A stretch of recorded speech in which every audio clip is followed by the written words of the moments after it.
Hallo en welkom bij de spelletleg van Minecraft Explorers. Zijn jullie in staat om de wereld te verkennen, schatten te vinden en de kisten te vullen? De landschapkaarten die worden geschud en er worden er daar 5 van opengelegd. Ziezo. De mopkaarten die worden ook geschud en daar worden er een aantal uitgenomen in functie van het aantal spelers. Speel je alleen, dan worden er 8 kaarten uitgenomen, met 2 7 kaarten, met 3 6 kaarten en met 4 worden er 5 kaarten uitgenomen. Dus laten we even veronderstellen dat we met 3 spelers spelen, dan gaan deze 6 kaarten gewoonweg uit het spel en doen die misschien mee de volgende keer. De onderste 4 kaarten van deze stapel die worden eruit gehaald. De game over kaart die wordt daartussen geschud. Deze. De stapel wordt dan weer zo gevormd. De bovenste kaart die wordt nu omgedraaid. De eerste speler die wordt gekozen en die ontvangt de hongerkaarten en de nachtkaart. Er worden ook nog een aantal schatkisten opengelegd in functie van de moeilijkheidsgraad die je zelf kiest. Wil je een gemakkelijk spel, dan kies je 5 kisten, een normaal spel 6 kisten, een moeilijk 7 en een zeer moeilijk kies je 8 kisten. Dus laten we even veronderstellen dat we een gemakkelijk spelletje willen. Dan gaan we hier 5 van deze schatkistkaarten openleggen.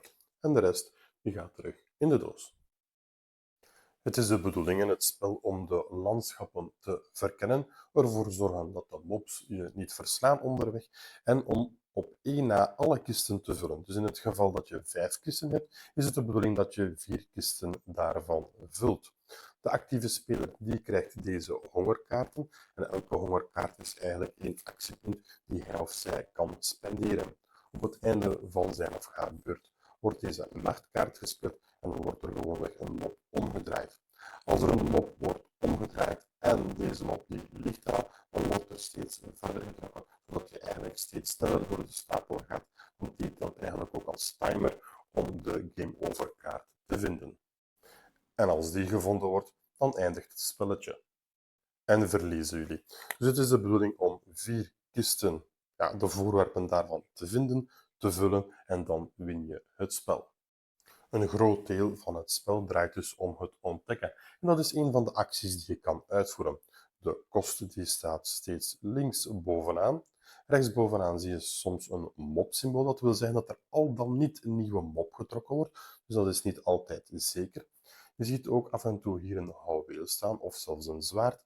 En dat wil zeggen, als je dat voorwerp hebt, dan kan je dat gebruiken om deze locatie te verkennen. Daarnaast hebben we ook nog dorpen. Dat zijn deze. En je ziet dat de kost hiervan laag is, maar als je dan deze kost betaalt en een van de 2 afgebeelde voorwerpen heeft, dan krijg je het voorwerp hier rechts van de pijl. Een tweede actie is het verslaan van een mop. Je ziet de kost hier opnieuw links bovenaan en hieronder zie je de bonus. Dus als je 2 skeletten zou hebben verslaan, dan tellen die eigenlijk als 1 hongerkaart en mag je misschien een extra actie uitvoeren. Een derde soort actie, daarvoor spendeer je 1 hongerkaart. Dan mag je alle kaarten die hier liggen verversen. Dus als je bijvoorbeeld in deze situatie zit, er zijn nog 3 kaarten, maar je wil eigenlijk geen mop trekken of niet tegen een mop vechten, dan kan je voor 1 hongerkaart ervoor kiezen om deze kaarten onderaan de stapel te leggen. En dan trek je er gewoon 5 nieuwe. Ziezo. En de vierde actie is het vullen van onze kisten. Als je een aantal voorwerpen hebt verzameld, dan mag je 1 hongerkaart spelen om zoveel mogelijk voorwerpen in de kisten te stoppen. Slaag je erin om alle voorwerpen in de kisten te stoppen, bijvoorbeeld hier 2 stenen, dan draai je deze om en dan mag je ook gratis 1 mop verslaan. Die komt dan ook in jouw gebied terecht en dan kan je misschien zelfs nog de eventuele bonus daarvan gebruiken. Wanneer al jouw actiepunten gespendeerd zijn en jouw acties allemaal voltooid, dan zal je op het einde van je beurt 1 mop omdraaien en dan gaat de beurt naar de volgende speler.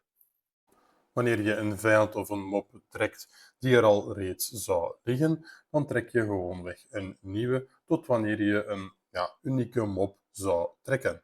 Op die manier kan een mop ervoor zorgen dat je al snel door de stapel heen geraakt. Dus als we eens een beurt zouden simuleren, dan zou ik als eerste speler deze kaart kiezen. Deze is vrij duur, maar vrij veilig, want ik ben zeker dat er geen mop komt. En ik leg deze in mijn gebied. Het is dan een houweel, dus -3. Ik ga eerst dan deze mop verslaan, dan zijn eigenlijk al mijn actiepunten op. Maar ik kan dit voorwerp, dat ik initieel zo moet leggen, tappen. En dan kan ik er bijvoorbeeld voor kiezen om deze kaart ook te nemen. Dus die kost 3. 3 min 3 wordt 0. Maar ik heb natuurlijk wel het risico dat er een mop getrokken wordt. Maar we moeten natuurlijk snel op zoek naar onze voorwerpen. Dus ik draai het om. Er is geen mop te bespeuren en ik heb een voorwerp dat hiermee overeenstemt. Ik leg dit in mijn gebied en dan zijn al mijn actiepunten op. Is het aan de volgende speler, dus ik trek een mopkaart. Dit is de spin van daarnet en dan is het aan de volgende speler. Let hierbij op dat je elk voorraad maar 2 keer kan gebruiken, dus als ik mijn houweel nog 1 keer gebruik, dan gaat dit ook uit het spel. In het spel zijn er nog andere voorwerpen te vinden, zoals een harnas, een zwaard, een verrekijker en dergelijke meer, maar hoe je deze gebruikt staat steeds beschreven in het regelboek. Ziezo, dit was onze spelletleg voor Minecraft Explorers. Als je deze soort content graag bekijkt, vergeet dan niet om een likeje achter te laten of om je te abonneren op ons kanaal. Bedankt om te kijken.